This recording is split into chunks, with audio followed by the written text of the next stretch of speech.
Hey everyone, welcome to Logan's Mosh Pit. Glad to have you here. Do me a favor and please subscribe if you haven't already.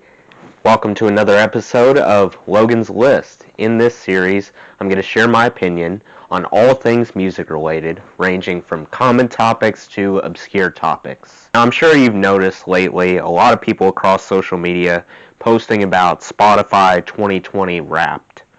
It basically sums up what kind of music an individual listened to throughout the year, along with the quantity. Even though I already shared my results a few days ago, I realize that obviously not everyone who met me through YouTube follows me on social media. If you want to, though, I pretty much always include my social media links in the description. Because of that, I want to quickly shed some light on what my relationship with Spotify was like in the wild year of 2020. I'm only speculating, but I have a feeling that interaction between Spotify and listeners skyrocketed this year. After all, music is without a doubt one of the most effective ways to escape the real world and the stress connected to it. Technically, free therapy. Reset your brain, so to speak. Music can even provide relief from certain diseases. Quick disclaimer before I throw a bunch of numbers at you. Spotify isn't the main platform I use to consume music. I used it more consistently during the first half of 2020. It's kind of a backup option, a just-in-case app. YouTube actually works better for me.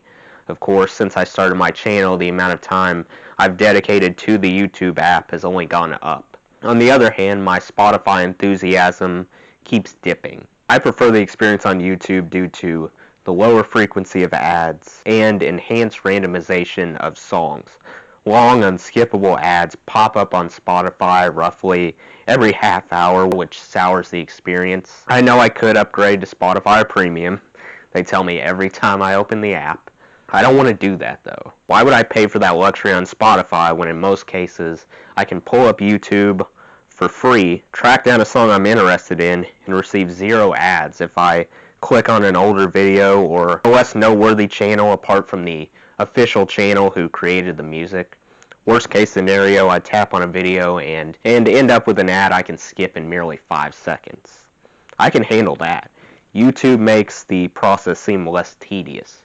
Plus, despite having hundreds, possibly thousands of songs in my custom Spotify playlist, I often hear the same songs repeated too often for my liking. Sometimes I need to double check to see if a song is in my playlist because I never hear it. There's a huge chunk of songs I added, especially deep cuts that Spotify seems to have a vendetta against. However, on YouTube, the sky's the limit. You'll only hear a tune twice voluntarily. You're gifted extra freedom to listen to whatever you want, whenever you want.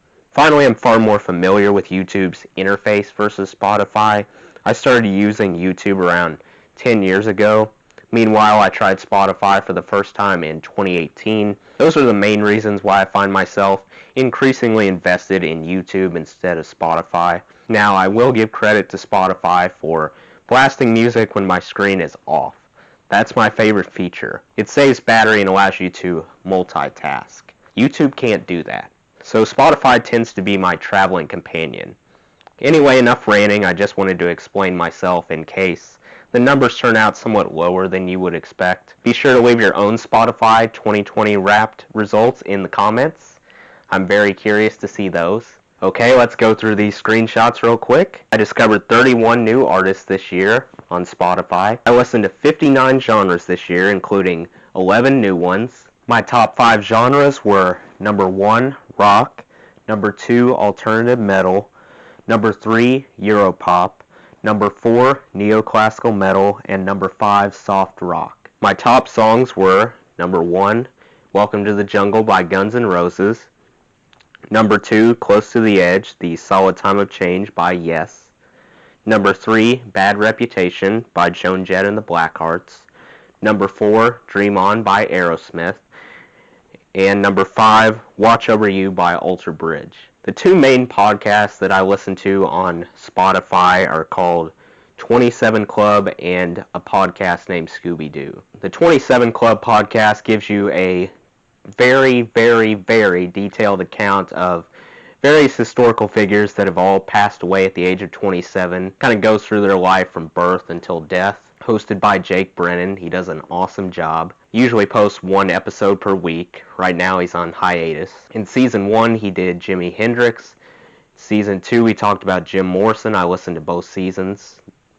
And coming up in 2021 he'll be covering Janis Joplin's life. So I'm looking forward to that. And a podcast named Scooby-Doo. Isn't it crazy that Scooby-Doo has been around for over 50 years? I'm a big Scooby-Doo fan. In this podcast, the host, he basically interviews a bunch of people associated with Scooby-Doo and its various iterations, including writers, directors, producers, animators, composers, you name it. They tell some really cool behind-the-scenes stories.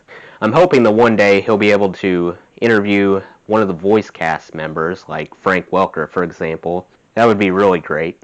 The Scooby episodes don't happen as often as the 27 Club.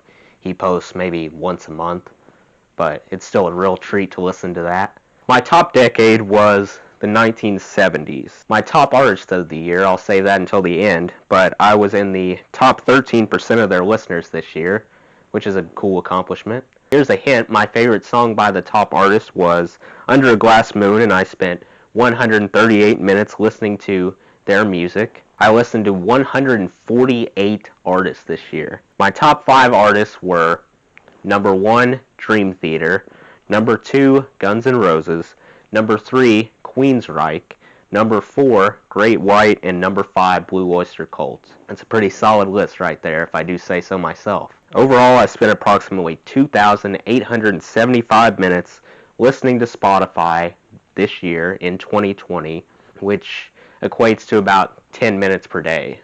My top genre, as you might have guessed, was rock. Like I said before, I'd love to hear about your Spotify 2020 Wrapped. That does it for today's video, guys. I hope you enjoyed. Make sure to like, comment, and subscribe if you haven't already. I really appreciate the support. I'll see you next time. Until then, rock on.